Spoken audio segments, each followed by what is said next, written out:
आप सभी को नवीन कुमार सहायक आचार्य राजकीय कन्या महाविद्यालय हेतमसर झुंझुनू की तरफ से गुड इवनिंग।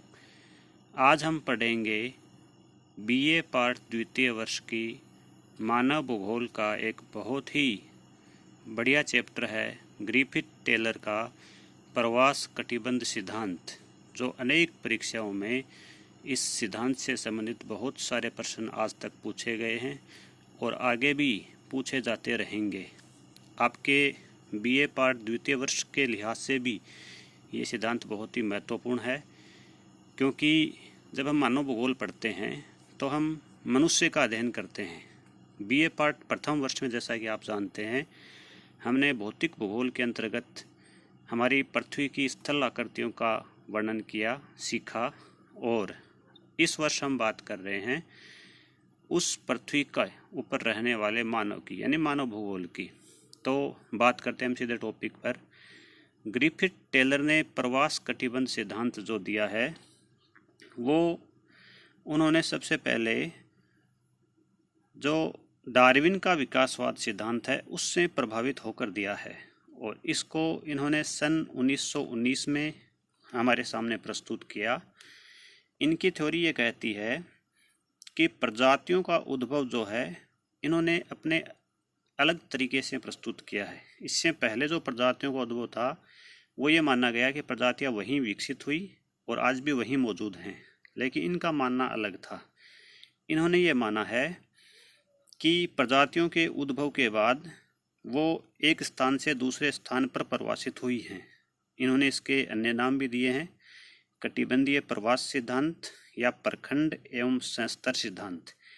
ग्रिफिथ टेलर के पूर्व 1912 में भी सेरंगी, रिप्ले, डेनिकर, हेकल आदि विद्वानों के प्रयास जो थे वो सीमित थे, लेकिन टेलर के प्रयास को हम वैज्ञानिक प्रयास कह सकते हैं।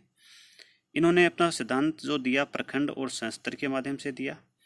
इन्होंने मानव प्रजातियों के विश्व वितरण और विकास को मानचित्रण के माध्यम से प्रस्तुत करने का प्रयास किया।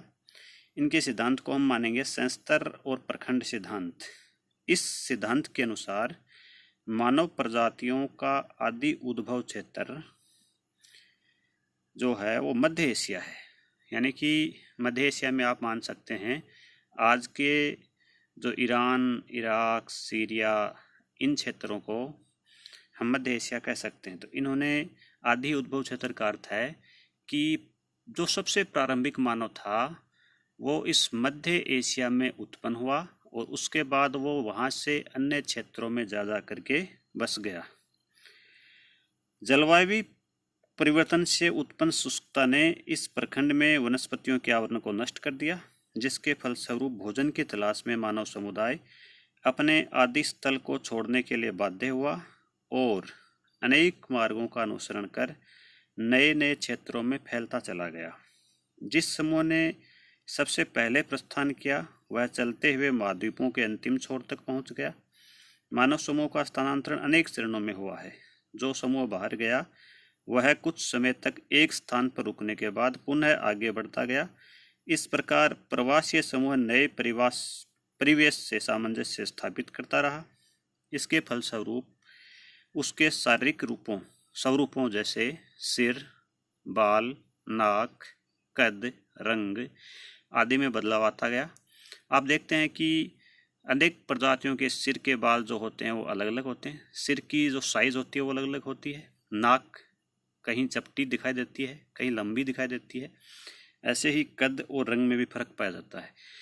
इस प्रकार नए जलवायविक कटिबंधों का प्रभाव मानव प्रजातियों के विभेद का प्रमुख कारण बना। स्पष्ट है कि टेलर की अवधारणा एक ही वंश स्रोत पर आधारित है, यानी कि पूरा की पूरी प्रजातियां टेलर के अनुसार एक ही स्थान से उत्पन्न हुई हैं, उसके बाद वो अन्य क्षेत्रों में आगे बढ़ती चली गई हैं।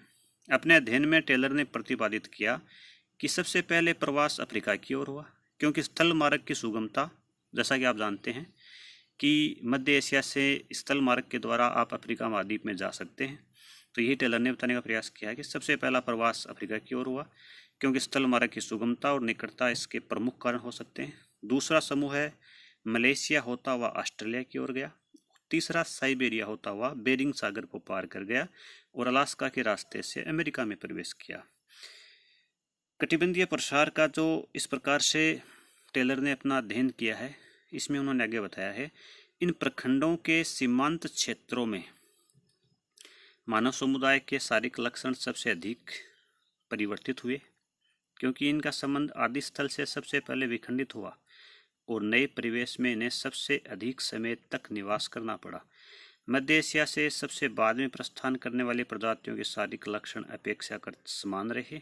विभिन्न कालों में मानव अवशेषों के अध्ययन से ज्ञात हुआ है कि सबसे पहले प्रस्थान करने वाली प्रजातियों के अवशेष धरातल के सबसे निचले स्तर पर और बाद में प्रस्थान करने वाली प्रजातियों के अवशेष क्रमशः ऊपर वाले स्तरों में पाए गए हैं। इस प्रकार जीवावशेष और कटिबंधीय प्रसार प्रजातियों के विभेदीकरण के आधार माने गए। तो टेलर ने जो अपना सिद्धांत दिया है, उस सिद्धांत की अगर हम मूलभूत तथ्यों पर बात करें कि उन्होंने सबसे मूल बातें कौन सी मानी, तो उसमें एक बार हम दोबारा बात कर लेते हैं उनकी। पहला, एशिया महाद्वीप की केंद्रीय स्थिति और अफ्रीका, अमेरिका और मलेशिया का स्थलीय लगाव, यानी कि एशिया इन सब के मध्य में स्थित है और ये तीनों महाद्वीप जो एशिया से स्थल भाग से जुड़ते हैं, तो यहाँ से जो प्रजातियाँ हैं वो इन महाद्वीपों की ओर इनका प्रसार हुआ। दूसरा, सभी महाद्वीपों में जलवायविक कटिबंधों की उपस्थिति, यानी कि जो सभी महाद्वीप हैं उनमें अलग अलग तरह के जलवायु कटिबंध पाए जाते हैं और उन्हीं के अनुसार उन प्रजातियों में अलग अलग रंग, कद आदि देखने को मिले। मानव प्रवर्धन की अवधि विगत 5 लाख वर्ष रही है। चौथा, वरहद हिमयुग के बाद एशिया की जलवायु में भारी बदलाव आया, यानी कि ये जलवायु परिवर्तन की ओर इशारा कर रहे हैं। पांचवा, हिमयुग में अनेक बार जलवायु में भारी बदलाव आया। हिमयुग में अनेक बार जलवायु शीत, शुष्क और गर्म हुई, जिससे रुक रुक कर प्रवास होता रहा। जैसा कि आप जानते हैं कि हिमयुग आता है, हिमयुग के बाद पोस्ट हिमयुग आता है, यानी कि एक बार ठंडी के दिन आते हैं जिसमें बिल्कुल धरातल पर बर्फ जम जाती है कई सालों तक। हिमयुग जब चला जाता है उसको पोस्ट हिमयुग कहते हैं, जिसमें बर्फ पिघल जाती है, पुनः गर्मी की ऋतु आती है। तो यही टेलर ने समझाने का प्रयास किया। छठा, इन्होंने बताया है, बाद में प्रवर्धन करने वाली प्रजातियों ने पहले से प्रवर्जित प्रजातियों को दूर धकेल दिया, यानी उन्होंने माना है कि जैसे जैसे नई प्रजातियों का विकास हुआ है, पुरानी प्रजातियों को इन्होंने उन स्थानों को छोड़ने के लिए मजबूर किया। सातवां, इन्होंने माना है, उपलब्ध जीवावशेष प्रजातियों के कालिक प्रमाण माने जा सकते हैं। इस प्रकार जलवायु परिवर्तन और प्रवर्धन के कारण विभिन्न कटिबंधों में पाए गए मानव अवशेषों के आधार पर टेलर ने प्रजातियों के 8 संस्तरों का उल्लेख किया है। प्रथम संस्तर में निएंडरथल मानव के अवशेष। ऐसे अवशेष दक्षिणी पश्चिमी तथा मध्य यूरोप, जावा, चीन तथा दक्षिणी एवं पश्चिमी अफ्रीका में पाए गए हैं। यह प्रथम प्रजाति का संस्तर है। दूसरा संस्तर निग्रिटो प्रजाति के अवशेष होगा है। ऐसे अवशेष यूरोप से लेकर अफ्रीका तक पाए गए हैं। भारत एवं ऑस्ट्रेलिया में भी ऐसे अवशेष पाए गए हैं। इसके बाद इन्होंने जो तीसरा संस्तर माना है उसको निग्राइड या निग्रोइड भी बोलते हैं, प्रजाति के अवशेष हैं जो स्विट्जरलैंड, ब्रिटेन, बुल्गारिया आदि में ऐसे मानव अवशेष पाए गए हैं। चौथा संस्तर ऑस्ट्रेलियाइड प्रजाति का है। ऐसे जीवावशेष ऑस्ट्रेलिया, दक्षिणी पूर्वी एशिया और भारत में पाए गए हैं। पांचवें संस्तर में डिरेरियन प्रजाति की एक शाखा है। यूरोप, साइबेरिया, मंचूरिया और मंगोलिया में इसके अवशेष पाए गए हैं। छठवें संस्तर में नार्डिक प्रजाति का अवशेष पाए गए हैं। नार्डिक अवशेष जो हैं वो मेडिटेरियन प्रजाति की ही एक शाखा है। यूरोप, तुर्किस्तान से लेकर जापान तक इसके अवशेष पाए गए हैं। सातवें और आठवें संस्तर में विकसित अल्पाइन और मंगोलाइड प्रजाति के अवशेष पाए गए हैं। स्पष्ट है कि धरातल के नीचे दबे अवशेष पूर्व ऐतिहासिक मानव की प्रजातियों की ओर संकेत करते हैं। तो इस तरह से ग्रिफिथ टेलर ने अपना एक बहुत ही परिचित सिद्धांत, जिसको हम प्रवास कटिबंध सिद्धांत कहते हैं, को दिया।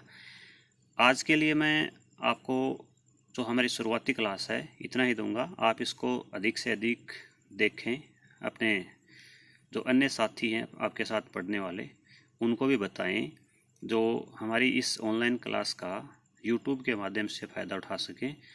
और आप इस वीडियो में जो कमी है उनको भी मुझे बताएं, ताकि आने वाले वीडियो में हम इनको और भी ज़्यादा इम्प्रूव कर सकें। धन्यवाद।